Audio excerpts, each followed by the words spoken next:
Mykal Olsen is devoted to inspiring people to grow and overcome addiction and the obstacles they believe they face in their lives. Addiction can shatter lives, leaving behind a trail of destruction and broken dreams.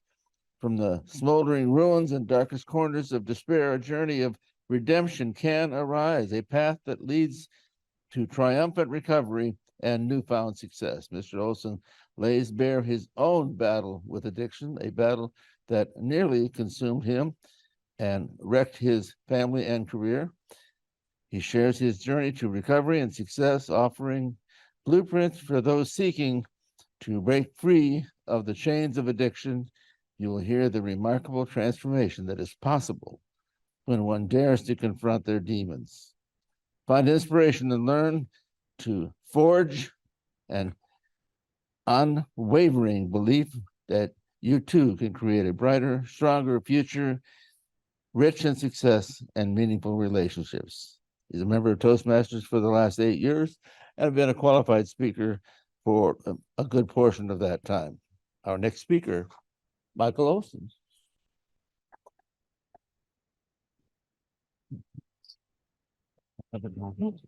Thank you, Tom. Before I get started, we're going to go through a little bit of text setup. In fact, I would like to have all of you give Connie Jameson a round of applause. She's going to serve as my PowerPoint presentation remote control.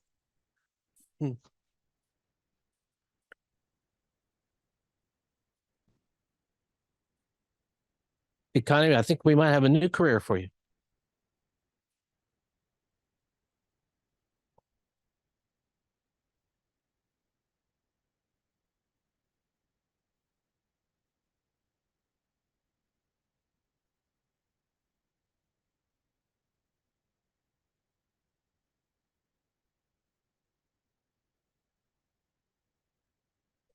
Let me also say, I want to thank you for giving me the invite to come here. I am really enjoying the weather. It is much nicer here than it is in Denver, Colorado. In fact, I had to change all of my travel plans. I had planned to drive down here, but last weekend we got a foot of snow. And that's in the low-lying areas. I can't imagine what it was up in the mountains. So I changed all my plans and I flew down here today. I see that we still have Rob working on here. Oh, there we go. Now, it's better to see this than it is to see my homely face that I have here, but at least we'll get a chance to share some information with you. Okay, I'm ready to begin now. See, I know that you guys down here are spoiled with the weather, but those of us like Miriam and I who are in the colder climes, we'll have a much nicer time doing this little exercise. I want you to think back to a perfect spring day. Those crystal blue skies, perfect temperature. And it was going to be a fun day, a Saturday, a number of years ago, and I was supposed to be taking my daughter to her softball game. But I never made it to that softball game. In fact, I was never able to make it to another softball game or to show up at home and have my girls jump into my arms. The reason is because I had allowed addiction to destroy my life and destroy my family. Connie, the next slide. I can remember saying this phrase to myself a number of times. I want to stop destroying my life and my family, but I just don't know how. When I finish with this speech, I hope that you'll all believe that I now know how. And I'm bringing the speech to you so that you can also know how. Good evening, ladies and gentlemen, fellow Toastmasters. I am so happy that I can be here. But what we're going to talk about is something Miriam mentioned, transformation. Connie? Transformation is one of those words that we really feel good about because we automatically assume that the ugly caterpillar is going to burst forth from the cocoon and become a beautiful butterfly. However, I want you to think about something.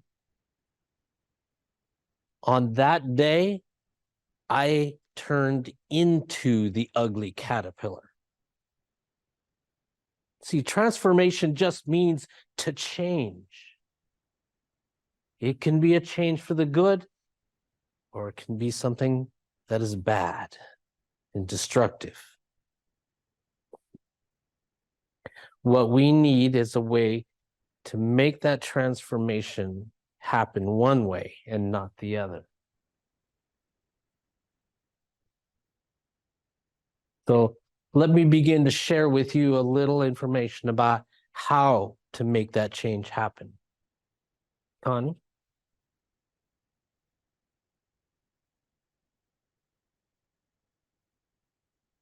Could you back up just a little bit?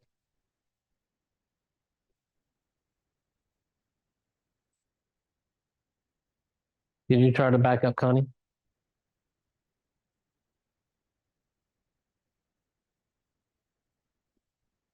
One more.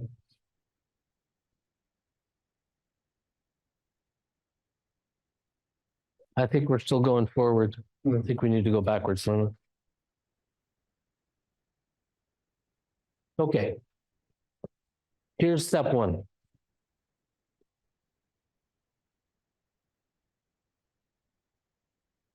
Here's an important word for you. Acceptance. This is where I had to start. But I want you to understand, I tried 12-step programs. I tried therapy. Both of them failed. And one of the reasons I think the 12-step failed is the first part of what they say in the 12 steps is we had to accept the fact that we were powerless in the face of the addiction that was destroying our lives. That's wrong. That's just not how it should be. I think that we have somebody here that would agree with me. We were made in the image of God. So we have all the power to make that change. It's in us.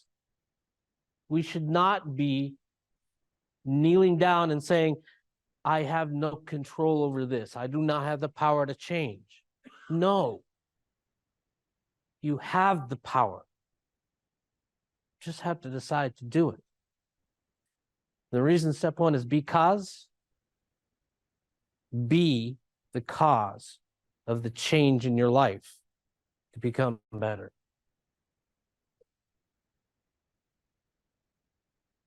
There's a concept in neurolinguistic programming where it's talking about cause. We are the cause of everything that has turned out in our life. Now, we may not have instigated it. However, how you respond to what has happened in your life will dictate the results that you get. Two people experience the same trauma. One turns and goes and becomes a success. The other wallows in pity, in self-doubt, and self-destruction. Why? One is a cause, the other one is a victim. Be a cause, not a victim.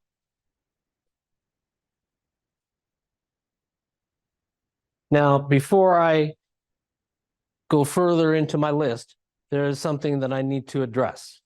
Connie? Paradigm. Now, those of you who don't know me, don't understand, there are two words in the English language that I love: paradigm and paradox. Unfortunately, I didn't get to put paradox in here, but at least I could put paradigm. The reason we need to talk about this is there is a particular paradigm surrounding addiction that I must try to end. And here's what it is. Addiction is not about the substance. It's not about drugs. It's not about alcohol. Addiction is a symptom. It's just a symptom based on the root cause.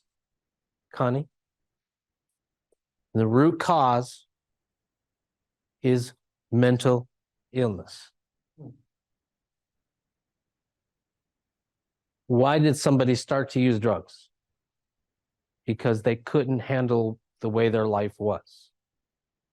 Why does somebody become a problem drinker? Because they can't handle the pain that they're suffering in their lives. There are many other kinds of addictions: gambling addiction, sex addiction, social media addiction. There are no substances in those, and yet those are addictions too. Why? Because people are in pain and they don't know how to deal with it. Remember that statement? I don't know how to change it. They don't know how to change this either. So this is something that the program I was designing to help people overcome their addictions is to deal with this.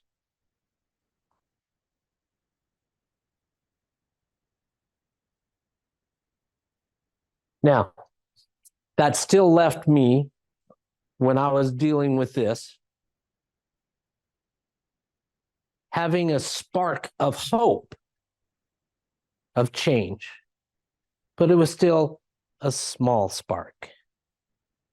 At the time, my faith was a little weak, so I didn't have that same strength of conviction.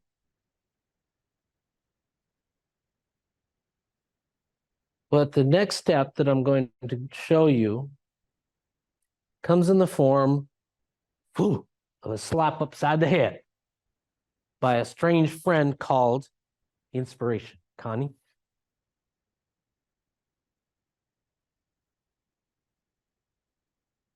Step 2 is the anvil.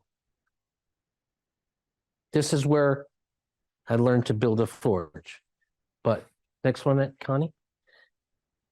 Let me tell you how I came to this inspiration of using a forge. At the time, I was spending 6 years in prison because of my addiction and the crime that I committed to try and deal with that addiction. And I was sitting in this prison wearing my ugly orange pajamas. And somebody turned on the TV to a motivational speaker. Now, I'm sure all of you have heard motivational speakers like this.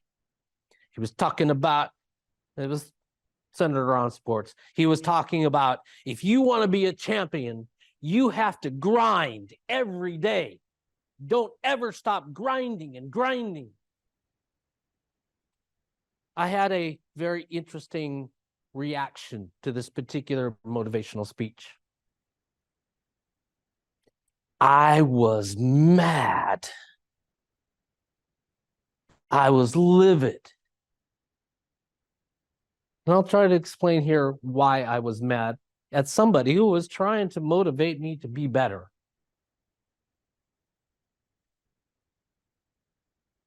See, I was sitting in prison. I had just destroyed my life.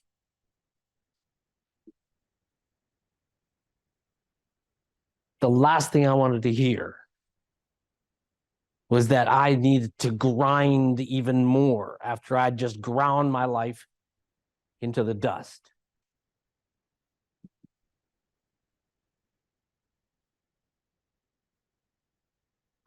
Honey, go to the next slide, please. First, let's understand what grinding is. Grinding is a destructive process. It's ripping away shards of material from a source using intense friction. I'm going to suggest maybe you go home after this meeting and you go into your garage and you grab yourself a sheet of coarse sandpaper and rub it up and down your arm. Maybe not. Or maybe try rubbing it on your cheek. Okay, maybe you don't want to do that. But if you were to do that, you would understand it's destructive. It doesn't make your skin better. It doesn't make you feel better. It's a destructive process. Well, that's when inspiration smacked me upside the head. Connie, go to the next. What is inspiration? Some say that it's a message from God that's giving you information. Well, I believe it's the power of God because God gave us this mind, gave us this powerful creation between our ears. Your mind remembers everything that you have ever learned, heard, witnessed, studied, everything. And once in a while, everything comes together.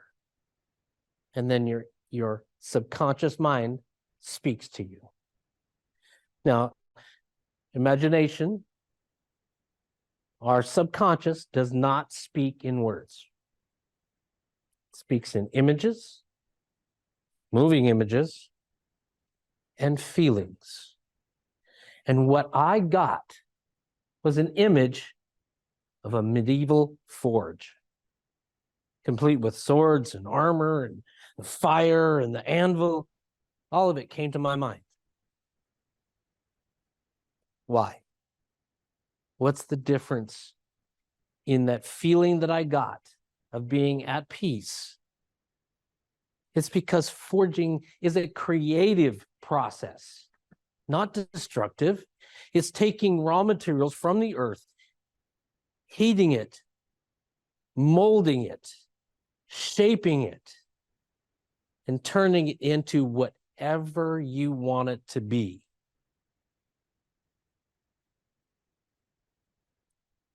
We who have suffered an addiction, who have suffered great loss, need a creative process, not a destructive one.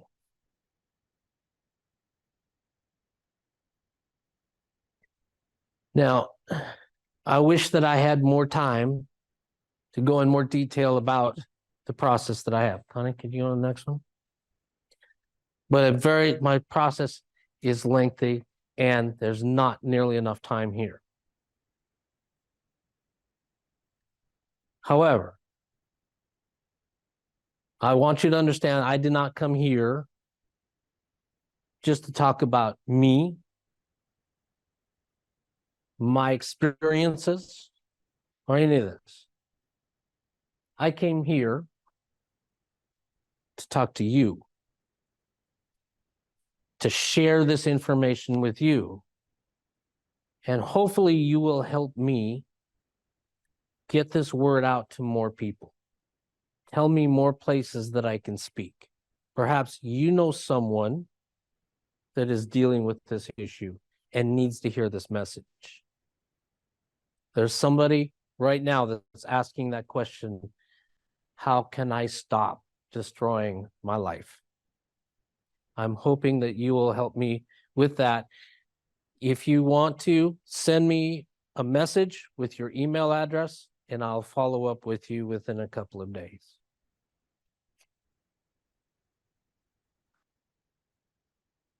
Let me wrap this up. Connie, could you go to the next one? I can't take back the destruction that I caused to my family and my life. But I have learned to create something new from the ruins of what I did.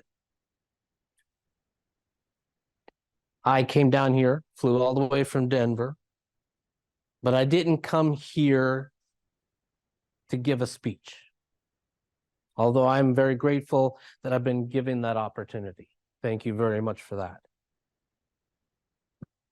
But I flew all the way down here for one primary reason. So that I could spend a day with my daughter and help her celebrate her 25th birthday.